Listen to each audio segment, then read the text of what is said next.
Thank you for coming. I got Aja now 007. You just left out of LaBeija. LaBeija. And yeah, you were like, from my perspective, you were like one of the premier members, I guess, or one of the more known members. I also know you were people know you from TV. Yes. Yeah, so what were you doing on TV? So people know me from Rupaul's Drag Race. Right. I did 2 seasons of that, and I also was on Legendary. I kind of forgot about that as a LaBeija. Just repressing the memories. Right. No, it was a good experience for me, at least. Which one you like better? Between RuPaul's Drag Race and Hmm. Legendary. I had a lot of fun on Legendary because we got to keep our phones and because we could, I'm not gonna say that we could leave the hotel rooms, but I was leaving my hotel room and also like I'm about to get sued probably. No. It's okay, I don't care. Girl, sue me, I don't give a fuck. Um I was having trade over like I was carrying when we were filming. I'm not even gonna hold you. Okay. So, but with RuPaul's Drag Race, they were like strict on it. Bitch, they tape the door at the bottom. They taped the door at the bottom. They tape it so if you try to leave your room, they know you left. You gotta like pass notes under the door. It's like anxiety, and like one time I remember I get bad anxiety, and I was eating, and I thought I was choking, so I said, "Bitch, I'm gonna die in this hotel room by myself eating Chipotle." Like this is fucked up, and thankfully I didn't die. But You you know, did it for 2 seasons, so it had to be the experience had to be worth it. Well, I actually went on in the first time because I was so poor and broke and like I really had nothing and like I was in a weird Wait, situation. you a film queen though? How was you on RuPaul's Drag Race? Oh, this was before I was a femme queen. Okay, And now gotcha. they let the femme queens on. Okay. Yeah, no, when I was a bitch queen down when I was on Drag Race. I just have internet. I don't have TV, so if it don't come on YouTube, I don't know. No, yes. When I had first audition for Drag Race, I was like, bitch, I'm not getting on this fucking show. But I did it because I was just in a very sketchy situation. I needed to get out. And like, I was like, the situation was like borderline abusive. There was a lot going on. So I said, you know what? I'm gonna audition for the show. I'm probably not gonna get on, but it is what it is. If I don't try, I never know. Mm, I got on the show and I said, this is great news, but what am I going to do now? yeah. Because I don't got money to buy no fancy outfits or nothing. So, I Mhm. had friends who helped me put stuff together and it Wait, you was, got to buy your own outfit? yes! They give you a list of things. They're like, by the way, you got 2 weeks to get together these 40, no, not 40, like 20 outfits. And yes, and it's like, you got to get them made by designers and do all this stuff. And like, I didn't really have any of those resources. So I was just kind of like, we out. Yeah. So I went there with my crusty dusty wigs and, my good old gildas it was bad. But you know what? I lasted like 7 episodes on the first season I did and they liked me enough to invite me back. And at that point I had some coin and I'm a very creative person. So I said, you know what? I'm going to, do what I should have done the first time. Hmm. But, after that, I was like, oh, I'm done with reality TV. Hmm. So I ended up doing Legendary. So with Legendary and RuPaul's Drag Race, they're both what would be considered game show. So that's a little bit different dynamic to a traditional reality show. A lot of the critique behind those type of shows, regardless of what it is, whether it's American Idol, whether it's Drag Race, whatever, they always say like it's set up. They already know who they want to win. Blah blah blah. Did you feel a little bit of that going on with either project? I'm very delusional. I don't believe in judgment from reality TV competitions at all. So like, I feel like they could be like, oh, you're terrible. If I think I'm fab, I'm fab. So there's no shade. Like, I feel like Confident. I could take critique from like a colleague, a member, a person in the community off camera very Mhm. well because I know that I'm not perfect. But like once when it comes to TV, my persona, I'm delusional. I just am because I can't let somebody break down my character on television. I was taught to never tip my crown for nobody. So I don't like to break character. And that's something I learned my first time doing television was don't break character, don't let people see you fall or don't let people see you get into the characterization of especially being like a villain or something like that, which I Mm. am a villain, and I acknowledge that, and Were you the villain on those shows? I, I think a little bit. Have you adjusted? Because I know now you get recognized places when you go places. Have you? What was the biggest adjustment you had to make to that newfound fame or notoriety? Um, Honestly, the biggest thing was just kind of like dealing with critique from people I don't know, like like the internet stuff. People say don't read the comments. Girl, I'm gonna be up in the Really comments. coming? That's who I'm nosy. Like, Yeah. girl, Especially something that got to do with me. listen, right? If I hear my name and I'm out inside the house, I'm pull the shade and look at them. Don't you say? Like, Right. that's what it gives. So I that was one thing I wasn't ready for. I don't think I was ready for that, and I also wasn't ready for. I wasn't ready to be catapulted into whiteness. And I felt like that was a big thing was that a lot, I mean, I'm being You real. being real. I grew up in Bed-Stuy, I'm black and Puerto Rican and that's what I grew up around. So, my first bouts of racism and stuff happened within the New York nightlife when I was working in the drag scene and stuff, which I was simultaneously doing while also incorporating myself into ballroom. Right. And it was just two different, very different worlds because I felt like the drag scene and club scene was very like, you got a code switch heavy. Because if I walk in very like this, it's like, oh, you're ghetto. Mm. And I used to get told that all the time. I would get accused of stealing. I would get accused of just, scaring people away. I've been told like, don't perform this because that's going to scare the customers. They don't like that. And, all the microaggressions, blah, blah, blah.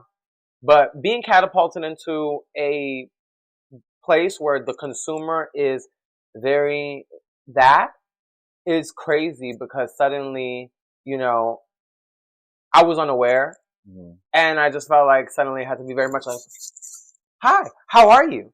My name is Aja. And da da da da. And I felt like I had to become a character Mm. because I felt like who I You was. couldn't just be like you are right here, just kicking it Yeah, because I easy. felt Yeah. like people wouldn't understand. Mm. And because of that, I felt like I felt very conflicted with myself. So it was a double edged sword. And we've also had to, I mean, just for the community that we belong to, we've always had to coach with, right?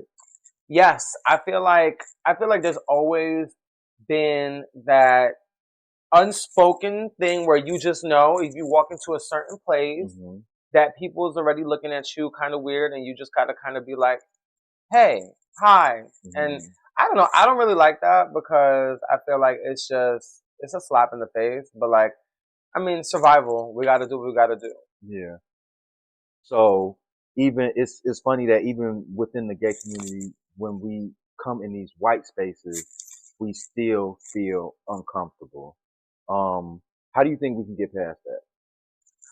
I think that the best way to get past it is to, and I feel more of this now than I did before because I think at first I was just terrified, like low key. I was like, I just didn't want to, not make money and not get booked. But I feel like now my main priority is just being authentic to who I am because I feel like we really owe it to our like mental health and emotional health to just be ourselves without having to worry so much about who's watching, what they thinking, what they doing.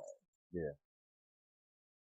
So with uh your whole house situation, I'm not gonna get into specifics, you know what I mean? But what are you looking for in a house now? For me, I just want to be in a house that I feel like my brand really does fit into because I feel like for me, I think I have a lot to offer to a house, honestly speaking. I think that I'm very organized. I think that I'm a natural leader. And I think that I have star quality. I know that I excel in everything I put my mind to. Even when people don't believe in me, like when I came back as a 007 to Ballroom, I was still actually a male figure and I was going to come back and walk twist. I'm not even joking. People laugh at me all the time. And then I show them pictures of me from like 2020 and they're like, Oh, you just transitioned. yes, Oh, wow. thank you though. Cause that said it all. No, because you look very comfortable. A lot of times when a girls first transition, you can tell like the first 6 months to maybe a year and a half, be like, ooh, geez, you know. No, But I'm very comfortable in my cunt. Like, yeah, I think, and it was something that was a long time coming. So what I did was I took a step back, and at this point, I had joined the House of LaBeija, and I was like, okay, I wanted something cute for me to get back into the scene, like, cause I was spectating a few balls. I went to like the Mugler ball, I think it was the Affairs ball, and there was another ball I went to in 2019. I went to a few balls that was happening as a 007, just to spectate and see what was going on, what was, and then I get a was, feel for it. yeah, because that was the first time I had been in the scene in a minute. Because before that, I wasn't in the scene since like 2016, 17, 16, because it was right before I went to Drag Race that I really kind of like took 10 steps back. Um, yeah, I joined, and then the LaBeijas were like, "Yo, we got a TV appearance, and we want you to dress up as Crystal LaBeija because we feel like you look like her." And I was like, "I'm not getting in drag." And they was like, "Why not?" And I was like, "That's just not what I'm doing." And somehow they convinced me, and I shaved my beard off, and I got up in them, and then I just never got out. You never look back. I That's never got out. hilarious. I went home. Let me tell you something. I went home, and my ex, my ex at the time was like, "Yo," he looks at me. He's like, "Yo, like I've never seen you this happy and free." He's like, "I feel like, have you thought that you might be trans?" And the thing was that like I had actually when I was 18. So this is like in In your old life, was you a bottom? always. Okay. I was always the I know that was random. I'm no, sorry. but I was always the con. I was always the con. People Yeah. always fantasize about me being the top because, like, I feel like I was very tradey when I was like, not when I was doing drags, but when I was not doing drags. Like, people always saw me like as very Right. trade. So like, but I feel like that's a New York thing. Like New Yorkers are just like rough jaded. around the edges. Period. No, yeah, I'm gonna show you pictures. You're gonna gag. You're gonna be like, what the fuck?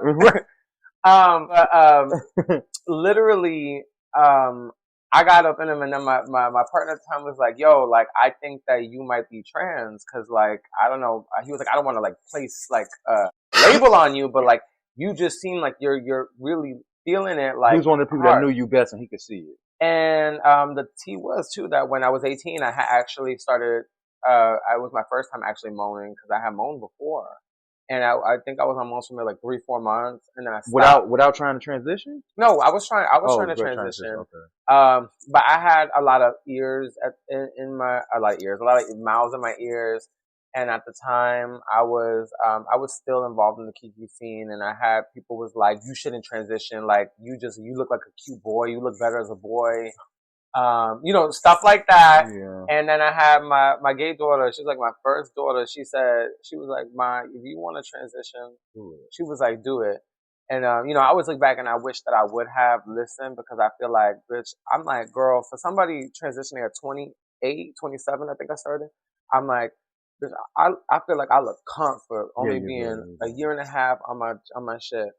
And you know what's funny? People that, from my experience, people that transition at that age, they be looking old as hell. Yes. Like they be looking like older ladies. Like how you look 40?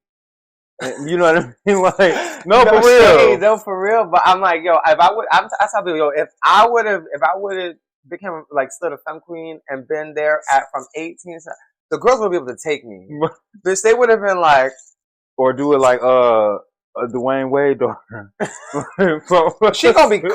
I mean, she's already con, but she's gonna be cunty stunty. She gonna be a fucking supermodel. Yo, what? But I feel like everything happens when it's supposed to happen. No, you're right. So like after I had started moaning, instead of going, how ballroom is, instead of going straight into like the femme queen judge, I was still kind of living my life like in between because I felt like I wanted to moan until at least like I looked a little girly. So I was still dressing as a boy, even though I knew I was a girl. So when you on hormones, don't you grow like the titties? Yes. But they just be little. At first, yes. I mean, it depends on So how do you hide that? At first, it wasn't like the first few months, I didn't grow titties. It wasn't until like 6 months that I was like, oh, I'm getting titties, girl. So then, that makes sense. Then it went off and I was like, all right, I gotta now I gotta actually walk down categories because for that time, when I first started, I started walking Drags Runway. And that's when I had came in as a runway girl because I wasn't a runway girl before. I was a performance girl. So I was like, damn, runway. Which I just need people to know. People was like, they didn't know that I was in the scene before. So they was like, why is Aja from Drag Race coming to Ballroom and trying to walk runway? And the girls couldn't take me. People was mad. People was talking mad shit about me. And I was like, I stood very graceful to everybody because, like I said, I don't tip my crown. I stood nice to everybody. And to this day, there's people who Do you now think it was just jealousy? no, because I understand because I get the same way. Like, even with Ballroom, I get the same way where I'm like, I don't like it when people who have a lot of privilege and opportunity come into the community and just like think that they can run shit or like take aspects of the community but don't pay homage. Who does that? There's a lot of people who do stuff like that. Mm. I mean, but it to me, it's just like, it shows a lack of, I guess, honorability for I the was gonna say people. integrity. Yeah, integrity. Mm. And like, I think about stuff like this. Like, I just remember being on nights knowing that like I hopped the turnstile to get to like a function and you was performing your ass off and you ain't even eat all day and you literally left the ball in tears because you ain't having food and like you just went off and like, if you lucky your girlfriend won.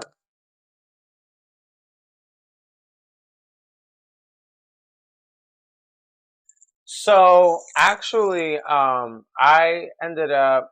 What happened was when I was younger, I started to like see stuff, and I used to like get waken up in the middle of the night because I would see people in my room, and they would start talking to me, and I thought I was crazy. And my mom was like, "You need to pray," and I was like, "Okay." So I started praying, and it made it worse. And then I was like, okay. So then my mom started making me go to church, and it actually was making everything worse and worse and worse because then I started seeing more. And I started having these crazy dreams, and then it was almost like spirits were coming to me asking me for help. And I was like, Help. and I was just sitting there like freaking out, like having anxiety attacks. And yeah, then my mom was doing this one job that I can't say on camera, but Right. I'm gonna just say that, where she had a colleague who was she was this Afro-Cuban woman who was like, hold up, like, don't stop your child from doing this. Like, you know, they're trying to harness the gifts. My Mm. mom was like, what are you talking about? My mom was like, I So don't your know. mama is not into that at all No, my mom was whatsoever. like, what? She was like, girl, what are you giving? So, this woman came and she got me together and she was like, you're seeing spirits. She was like, you have abilities of, hearing stuff and of seeing stuff. And she was like, I think that you're going to be a good diviner too. So I want you to start getting into that. And I was like, okay. So, she introduced me to, you know, spiritualism, and she also ended up introducing me to Lukumi, which is the one of the Creole diasporas of Yoruba, which is just Orisha worship.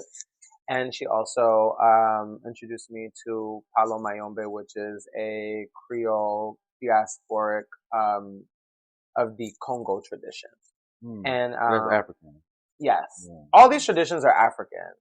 So like a People lot. also forget like Puerto Ricans and Dominican, like all that stuff derived from Africa. Well, yeah, I mean, it's the same way people forget that. Like, I think that it's because there's too much emphasis on Spanish. But like, Because those are the ones that enslaved them. yeah, and I feel like I would never call myself Spanish Why because not? I'm not Spanish because I'm not from Spain, and like I refuse to identify with the people who enslaved, raped, and murdered my ancestors. Right. So it's like, okay, you know, um, A lot of people do say that that's like inappropriate. Like you're not supposed to say Spanish. I know we just say it just because we're dumb Americans. it's so New York actually. But you're supposed to say like for those regions, like you said, like Spanish is Spain. Yes. But for those regions like Puerto Rico, Dominica, South America, you're actually supposed to say Latinx. Yes.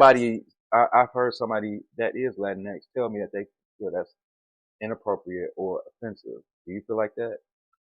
I don't really care, to be honest with you, but I can see why it would be offensive. And like, I mean, I personally, since I don't identify with Latinx either? no, oh, you mean Latin? They found Latinx offensive? Yeah, Oh nah. yeah. Well, Well, you know, we live in a day and age where everybody's offended yeah. by I mean, you something. know what? For me, like, I guess it's because people think that the Latinx thing is trying to colonize the Spanish language, but like,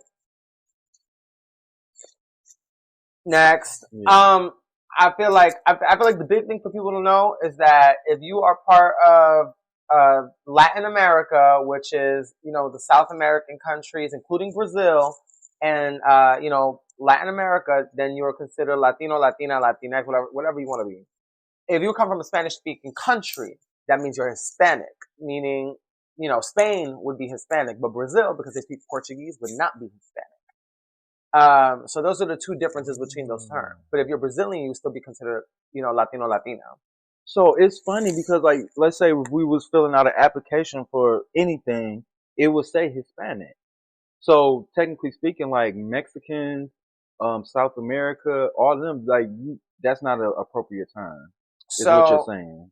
um, I think that it just means are you Spanish speaking? Like on paper, Ah, it's just more of are you Spanish speaking? Because like on paper, I'm black. Like when I fill out race, like if I print out my doctor's papers, it's wow. black, and then it'll say Hispanic speak, like Hispanic, black and Hispanic. So you consider yourself like an Afro Latino? I don't consider myself. I just am. You are right, right. Yeah, Right. I don't believe in, no shade to the people who do, but I don't believe in the identify movement. I feel like you just are what What you you are. are. And I feel like we need to stop giving people the power of saying like, oh, I identify, because then that gives people power to argue with you and be like, well, that's not what you, bitch, no. Yeah. I am what I am. I think it started out for everything, just the need to put a label on everything. Sometimes Yes. as humans, we just need to understand what this is and identify it. And sometimes we just have to realize, you know, it's color in the world for a reason. Everything isn't black and white. Right. So I feel like we're just in this thing right now where everything has become so political, and I feel like it's a double-edged sword, because I think it's really good that it's become political, because we get to see a lot more representation, we get to see a lot more opportunities, but at the same time, I feel like it has been used as a tool of division within our communities.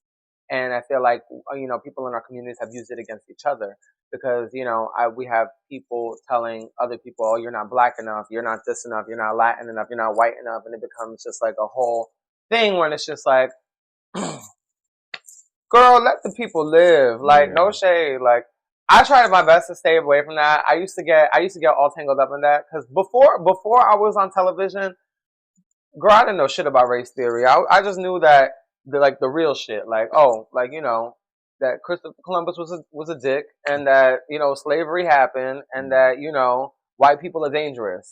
right. That's what I knew. So then when I came into like the spotlight and started seeing things through a different lens, then it became like people, like it would be people who found, like, especially people find out, they'd be like, "Oh, you're black. Your parents are black." They'd be like, "But you're light skinned." And I'm like, "Well, if you look up race is not just skin color. It's a buildup of characteristics and features." Yeah, And then people be like, "But you look white to me," and I'd be like, you don't look white to me. I feel like "But then you just say you look Spanish, yeah. but you can't look Spanish." Right. That's like you said. That's being from Spain, and it's a language, It's really. crazy. Yeah, It's crazy. I'm sorry. yeah. I could talk race theory and No, all like that shit forever. you're right, and I feel like also just because like you're like a real mixed person, like you come from two mixed parents, so it's just like that just what you were just talking about, how people always want to put you in a box, but you can't necessarily fit into a box because of just who you are. Um, so I think that you probably feel the brunt of that even more than anybody because you don't look white. You know what I mean? I could tell, like, I would think you were black, but like being from New York, I would probably think like you were like Hispanic or something. Or I don't know, maybe you're just light. I don't know. I feel like I look racially ambiguous. I Yeah, feel like like people look her. at me and they Yeah, can't tell. yeah. They look at me and they like, and a lot of people really just ask. So like, Like I did. Right. I do acknowledge my privilege. Like I do have light skin privilege, and I do acknowledge that. And but I know that the people who know will know, and the people who don't know, I feel like that's why it's important to ask people. Explain one way that you feel like you have light skin privilege. Like, how does that show up for you? I'm asking. I'm dark skin, so let me know. So it's like this, like it depends because I'm so racially ambiguous. Like right now, my hair is braided. I have dreads. Like I look blacker than I normally would.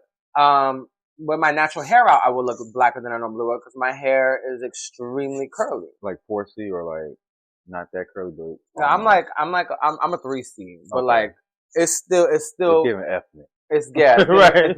it's giving ethnicity. Right.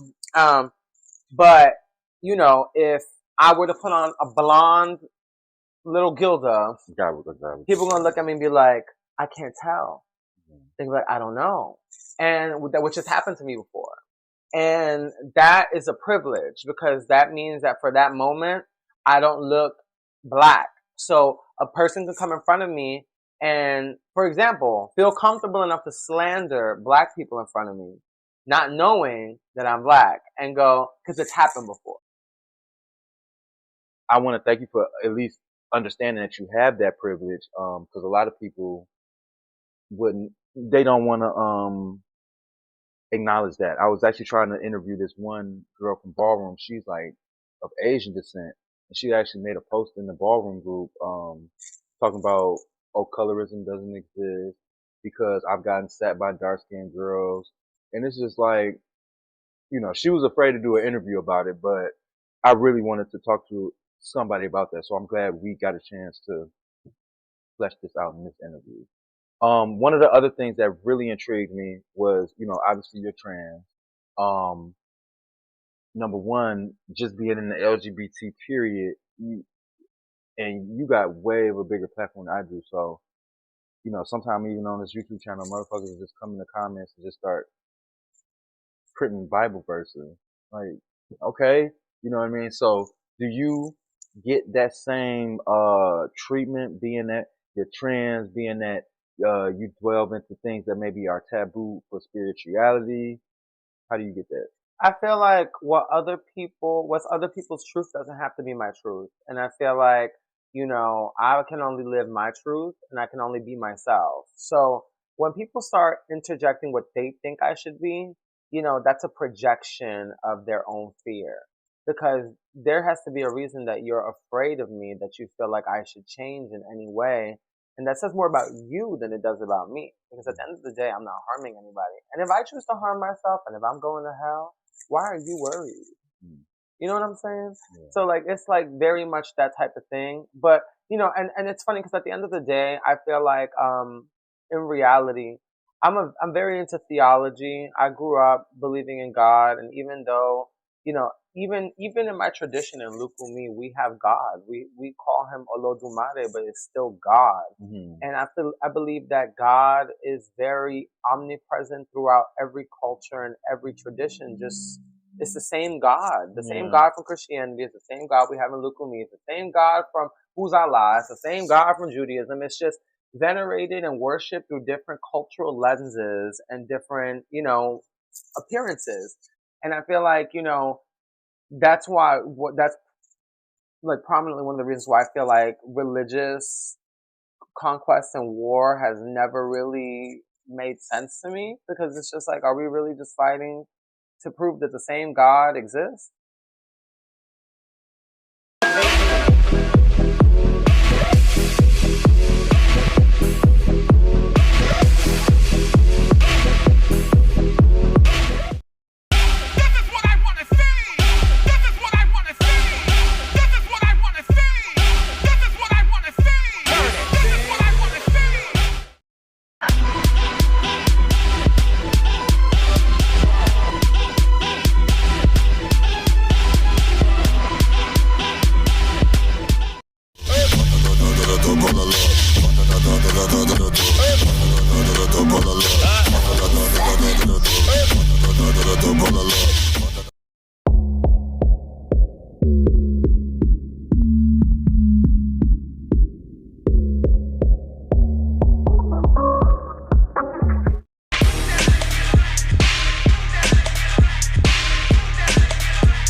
You want some fab Ballroom exclusive content on the Ballroom scene? Download Ballroom Culture TV app right now.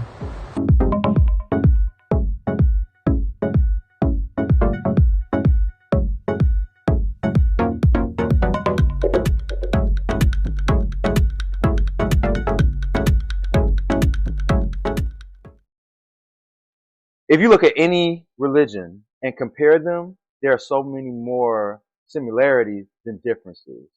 You know, like if you study Hinduism, you can literally pluck a lot of those same gems right out of the Bible. Oh, absolutely. You know?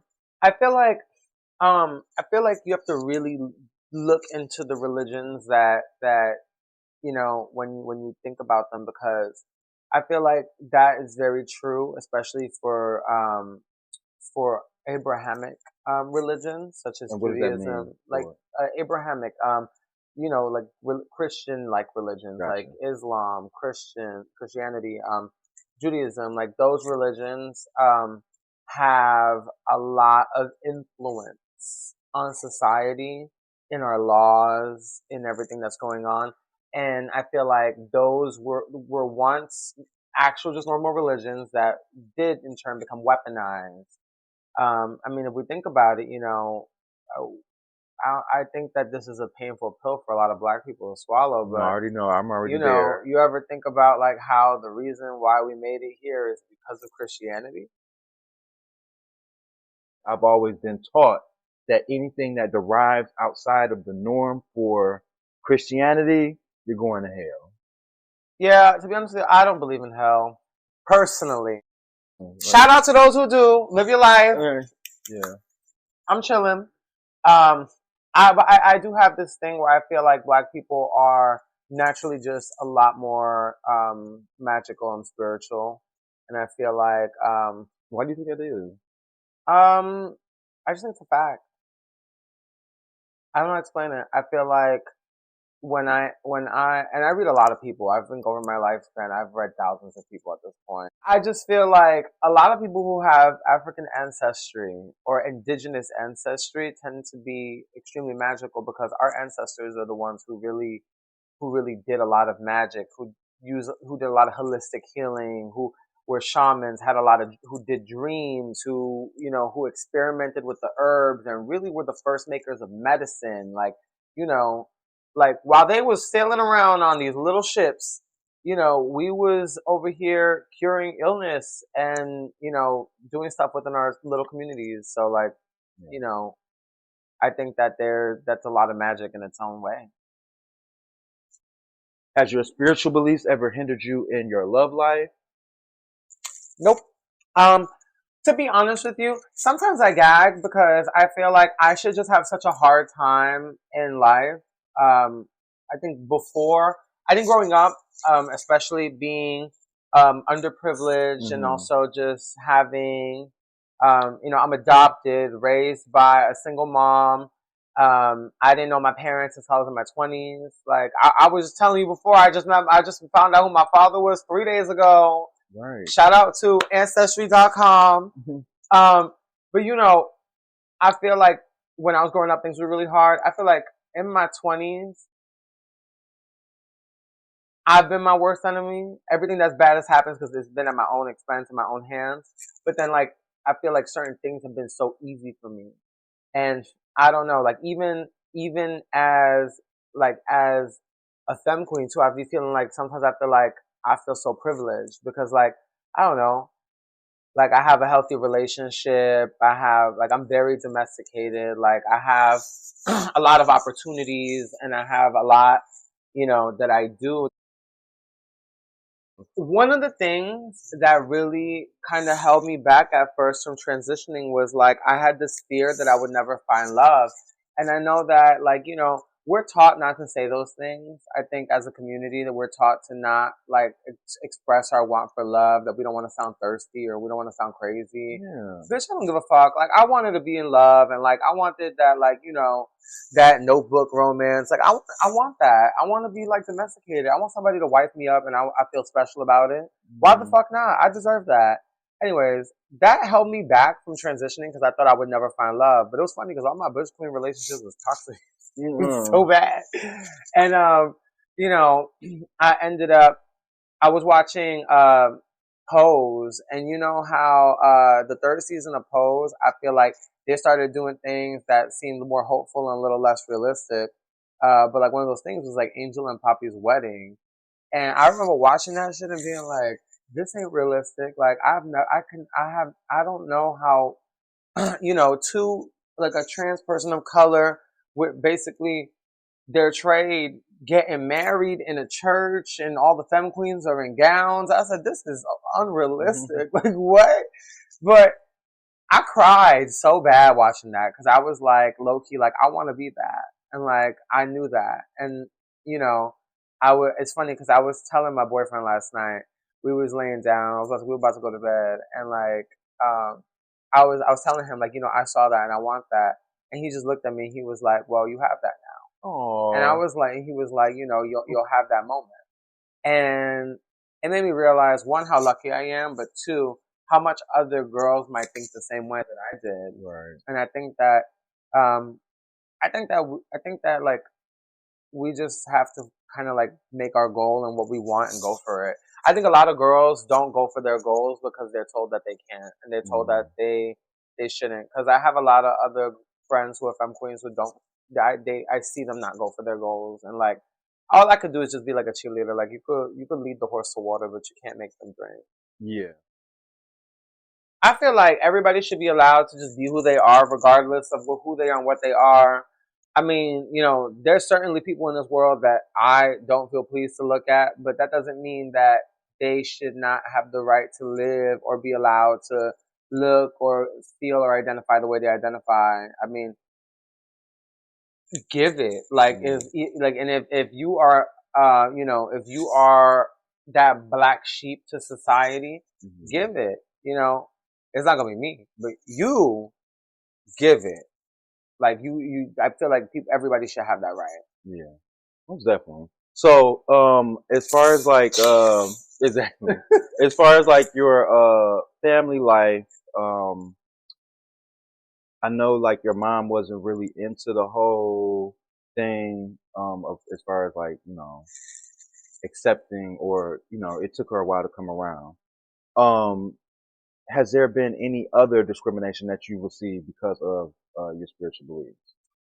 I've had people like I've had people you know, kind of like tell me like I'm crazy, or like tell me like, oh, I'm doing demon worship and stuff, and I'm like, but like, you know, it's usually come from like it's come from like Bible comfort. Yeah, and also like I've had people in Ballroom call me a double worshiper before, and I'm like, girl, you going to hell too? Right. I see you there, faggot. Like, right. Come on. I really love the fact that you can come on here and speak about spirituality. I have actually asked a couple other people to do an interview based on spirituality, but so many people are afraid. Of what? Because of the stigma. Oh, girl, you know, my message, if you scared, girl, then don't do it. No shade. Like, if you can't do what you're going to do in front of other people, then don't do it. We're not in the But just think about it. How many people do things sexually that they wouldn't want everybody to see? How many people, you know what I mean? Like some people don't do it. Yeah, yeah. That's me. I feel like if I'm gonna do something, I'm gonna be proud of it. I'm gonna let everybody know I did it. Like I don't, but that's me. And again, I can only speak for myself. Like I said, I'm an open book, so I know not everybody's on the same wavelength. But I just tend to be. I just think I'm an oddball. Like that's what I give. That's okay though. We wasn't put on this earth to all be the same. Yeah. So tell me, going back to Ballroom, tell me who your inspirations are in the scene. Ooh, I have a lot. Okay, so like newer. No, I'm just gonna go down the list. So my biggest inspirations for different things. My inspirations for performance was always Yolanda, Alora, Ashley. Those like my three, like the drama queens. Like, oh my god, like I used to watch those clips. I will never forget. I found out about Ballroom because when you remember MySpace? Yes. Oof. So when MySpace was a thing, it was 2006. I was literally like 12 years old, and I had this boy. I forgot his name. Andre. His name was Andre, and he hit me up. Like, I was just adding random people because I was, I don't know those. And he was like, "Yo, have you ever been to the pier?" And I was like, "No," but I was lying to people and telling them I was 16, but I wasn't. I was 12. And so I started going to the pier, and then one day he was just like, "Girl, do you Vogue?" He was like, and I was looking at him like, "What?" Mind you, at this point, I'm literally like, I think I was like 13. And I had like seen people voguing on the pier and stuff, but like I didn't know what it was. I just thought it was crazy, honestly. So he's like, do you Vogue? Like, do you feel it? And I was like, this man is crazy. So that day we went to some party in the Bronx and like somebody's house. It was like literally crazy, but they ended up having like a mini ball at this party, and like I was gagging because I was like, what the fuck? And then from there, he started showing me clips, and then I started paying the extra $40 to get into Esquilitas without no ID. $40. My first time I went there, I paid $40 to get in there with no ID. I was like 15. Oh no, they was getting y'all. Oh no, then it went down to 20, and then once they like recognized me, like the bouncers would be like, "Oh, we see you again. Okay, yeah, whatever." But like, that was, I guess they did their lucrative business but I was desperate. I was trying to get in. I used to go there for I used to go there and watch oh my god, it was the Vogue nights. They would have the Rumble balls. Then I also used to go there for the drag shows to the Diva Search. What is it? Diva Search? It was Diva Search. They have a drag competition on Sundays, Diva Search, I think. And with Princess Janae. And it was, I'm telling you, at that point, I don't know how they didn't like clock me because I was so young. And like, I just remember all like the different people there. And yeah, that was the first time that I really got to see a lot of these people. To see people like Yolanda. I saw Yolanda in person for the first time, and I was just like, oh my god, because it did not compare to the clips. The clips did not give her what she deserved. Because when I saw her in person, I was screaming. I probably, if I could spit my lungs out, that's what I gave. It's crazy because it's like we're regular people, but for real, a lot of these people that we know for their category, like they really take on a celebrity, like the energy of being a celebrity to us, because you gotta think about it. We're watching them just the same way we're watching a music video, right? No, yeah. So like those was my big three for performance. For runway, one of my biggest inspirations is London Miyake Mugler.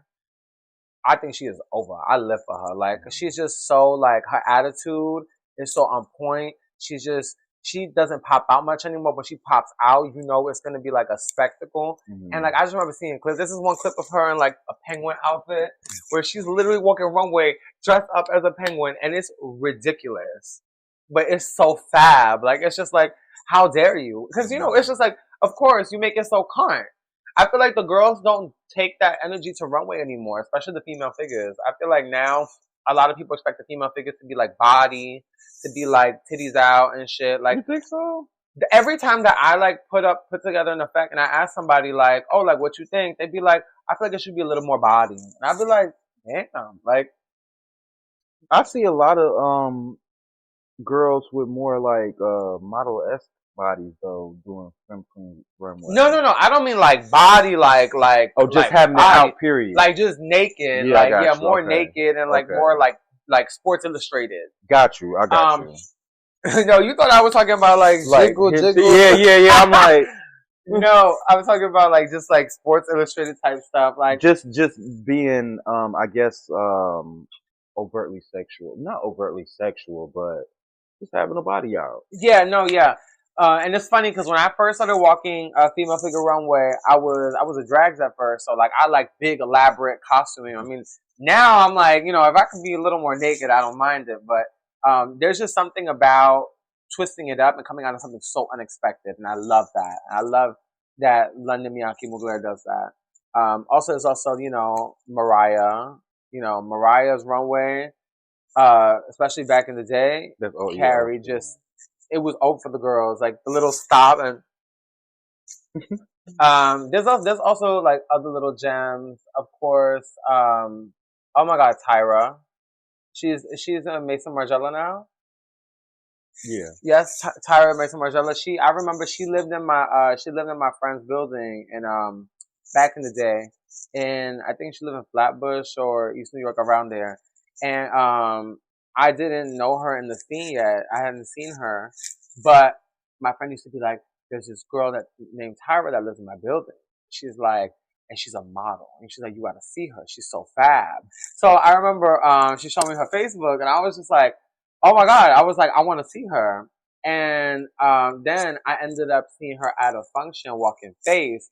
And I just remember like being like, I just live for like all the iconic femme queens. Mm-hmm. And I live for Courtney. I love Why Courtney. is that? I don't know. It's just like we are able to be because of them, and we're able to sit where we are because of them. And they had to take on a lot of the brunt of struggles because they trailblazed, and they really was the first ones to like be outside and to be stunting and doing all what they did. Like, if we think about it, ballroom is still very young, and it's like our generation now. I feel like, oh God, no, it's there's so many generations have passed by now, but it's just like, no, I know what you mean, because like when you really think about it, ballroom as we know it today has really only been going on since like what, the 70s? Yes. 80s? So it's like, it's crazy because it's just like, I don't know. It's like the girls that I remember the most was really the girls that I remember when I was young. So it's like the early 2000s, and those are the ones that stay imprinted in my mind. Yeah. And so that's why I really like see it for them. And also I live for there's other girls I live for a lot. I live for Mika, I live for Sanaya, I live for Nyambi. I love, everybody knows I love Courtney Balenciaga. I love her. I could just listen to her talk all day. She posts something online, I'm saving it into my phone and I'm sending it to somebody else. I'm making a meme out of it and I'm making sound clips. I love you, Courtney. That's dope. I love anybody from, like you said, the older generation, the older era, primarily because most of us were told that we'll be dead or in jail by 25. So they represent the defiance of that, the them telling you that and you telling them they a goddamn lie. Even though how many people have passed away, so many. You gotta think the crack epidemic, the AIDS epidemic. I mean, our people have been the fuck through it. So when we see somebody that's up there 50 plus, 60 plus, hell, even 40 plus, even 30 plus, how many people did not make it to 30? It's true. So that's why I always appreciate everybody. I'm supposed to do a Vogue video with the icon at 8 o'clock. So I love them as well. What is one thing that you want to be remembered for when you are at that stage in life and it's a young drag that's transitioning to a femme queen and she's like, I need this from Aja. What is that for you? I just want them to know to be unapologetically yourself, because even people in ballroom, because, we talk about a safe space, but sometimes ballroom ain't super safe. For us, it becomes like tricky to navigate. And I feel like you should just be yourself. Because I remember when I first started walking femme queen categories, people was like, why are you walking femme queen categories? And I was like, why are you in my business? I got chopped the first 3 times I walked femme queen runway. Because they said you wasn't a femme queen? Or just the runway? I guess that's what it gave. Oh, you didn't ask? Because I had won grand prizes before that, so I was like, I mean, I'm not gonna. What am I gonna do? Am I be a knot one day, come out, be fab, and then be a knot the next day? I mean, like, because I don't think that's what it was given. And for reference, every time I've ever gotten my 10s at a major ball, to this day, I have won grand prize. I have never been defeated in my category for either drag runway or femme queen runway. I know that's the fuck right. You said you undefeated out. No, pop your shit. No, I had to feel that is like. Look, I be humble and modest all the time. And you know what? I feel like I was looking at it. I was like, girl, especially when I came back from Legendary, I was like, y'all playing with me. And at that time, I hadn't really like won much grand prizes in runway because runway is a new category for me. I just started walking runway in 2001. 2021. Right. Wow, I took it back real quick. Right. 2021. Right. So, when I came back from the Legendary, I won 13 grand prizes, I think, in 6, 7 months. Wow. I was traveling. I went everywhere. I was taking naps at the ball. That was me. And I remember that's when I started to be like, okay, yeah, I'm carrying, because in North Carolina, People's Choice Awards Ball, I think 7 or 8 femme queens walked, and I was the only girl who got her tens. Yeah. And I looked fab. And I took a nasty nap right before I went on stage. So I was real dewy. Right. And then I battled my uncle, legendary Ali Kwan Lonvim, and I lost in a tie. But when I watched that clip, I love my uncle down, but I'd be like, I carried on you.